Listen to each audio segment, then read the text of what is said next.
Hello everyone, আসসালামু আলাইকুম। সব কিলা আছেন? আশা করি সব ভালো আছেন। আজকে আপনারা লাগি লই আইছি মোগলাই পরোটা, মিনি মোগলাই পরোটা। ওটার লাগি লাগবো প্রথমে ময়দা আর সামান্য লবণ আর চিনি। এরপর লাগবো 2টা ডিম, পেঁয়াজ মরিচ। আমি শুকনা মরিচ আর খাঁচা মরিচ দুটোটা নিছিলাম, আর পেঁয়াজ ভাজিয়া দিছিলাম। একবারে ওটার স্টাইলের মতো যদি করতে চান, তো আমার টিপস অ্যান্ড ট্রিক্স ফলো করিয়া যদি করেন আপনার একটা আরও ভালো হইব। আমি ফার্স্ট টাইম ট্রাই করছি, তারপরেও আমারটা ভালো হয়েছে। তা আপনারা ওলা বাসার ট্রাই করবা। দেখতে পারলে আমি ডিম ফাটাইয়া রাখছি আর কি। এরপরে আমি রুটির মতো বলবো আর কি। তে ওটার আস্তে আস্তে বেলবা আপনারা ওলা খান।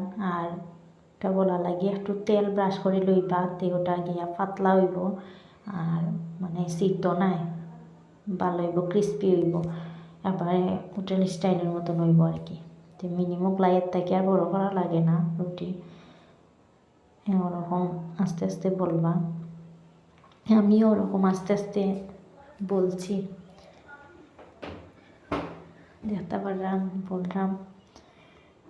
এরপরে আগে থেকে যে প্রসেসিং করে রাখছিলাম ডিম আর মরিচ টরিচ দিয়া, ওগুলা দিলেই বা সামান্য লবণ দিবা ডিমের ভিতরে, যাতে দুটায় মিক্স থাকে। নাইলে আবার লবণ কম হইলে আমার মজা লাগতো না। সব পরিমাণ মতো দিবা আর কি। ওদের তারপর আমি দিলাম, দিয়া মাঝখানেও দিবা যাতে চারদিকে ছিটরাইয়া যাতে না যায় আর কি, ওরকম দিবা। তেমন ফোল্ড করবো ওটার আমি, আসলে হওয়ার তেমন কিছু নাই। ওটা দিয়ে আপনারা ফলো করবা, তাইলে আপনারাও বানাইতে পারবা আমার মতো। ওনা চাপি চাপি দিবা, দিলে ভালো হইব। আর খুলিয়ে আইতো না জিনিসটা, ভিতরে যে ডিমগুলা দিস ওটা আইতো না আর কি। তো ওটা ফোল্ড করিয়া ওরকম দিলেই বা বাস করবা, করি আস্তে আস্তে চাপিয়া দিবা। বেশি জোরে চাপ দিবা না, চাপ দিলে আবার বাড়ে যেতে পারে ভিতরে ডিম, তো নরম জিনিস ওটার কারণে আস্তে আস্তে করবা। আর যে সময় কড়াই দিবা আপনারা তেলের ভিতরে, তখন নিচ জায়গাটা যেদিকে ফোল্ড করছেন ওটা নিচে দিয়ে দিবা, আর প্লেন সাইডটাও ফেলে দিবা, তো ভালো হইব। আর একটা আমি বানাই আপনারা দেখাইলাম, ও দেখতে পারলে আরেকটা বানিয়ে নিয়েছি আমি। বানাইয়া এখন আবার আগের মতো দিব। আসলে একলা একলা ভিডিও করা একটু হার্ড হয়ে যায়, যার কারণে হলতা করা জানাতে আপনারা একটু কষ্ট করে দেখবা, দেখলে করতে পারবা। এখন আমি আবার আরেকটা দিলাম, আগের মতোই দিলাম, মাঝখানেও দিলেই বা দিলে আর ওটা হইতো না আর কি, বাইরে যাইতো না। ও আগের মতো আবার বাস করবা।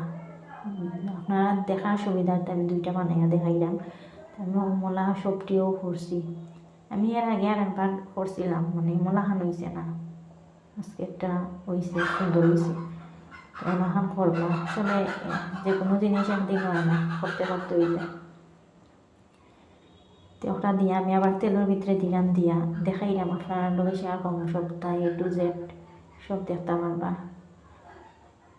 তেলও দিছি আমি, দিয়া ও দেখতে পারা তেলও দিছি।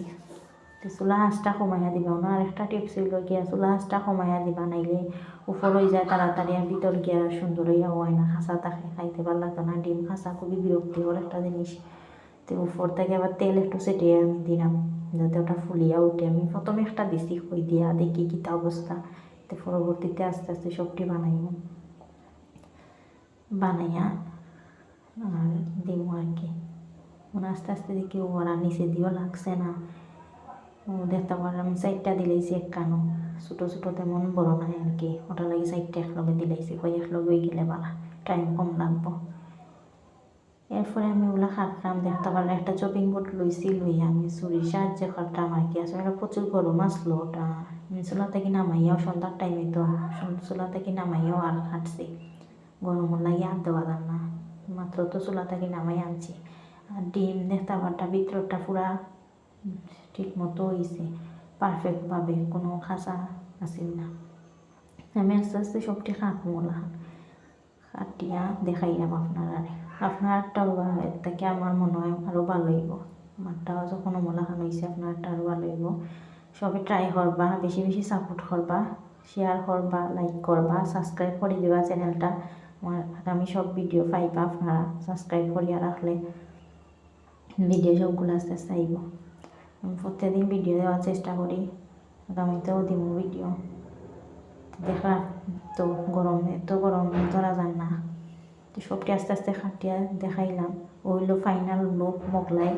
সব ভালো থাকবা, কিলাখান হয়েছে জানাইবা।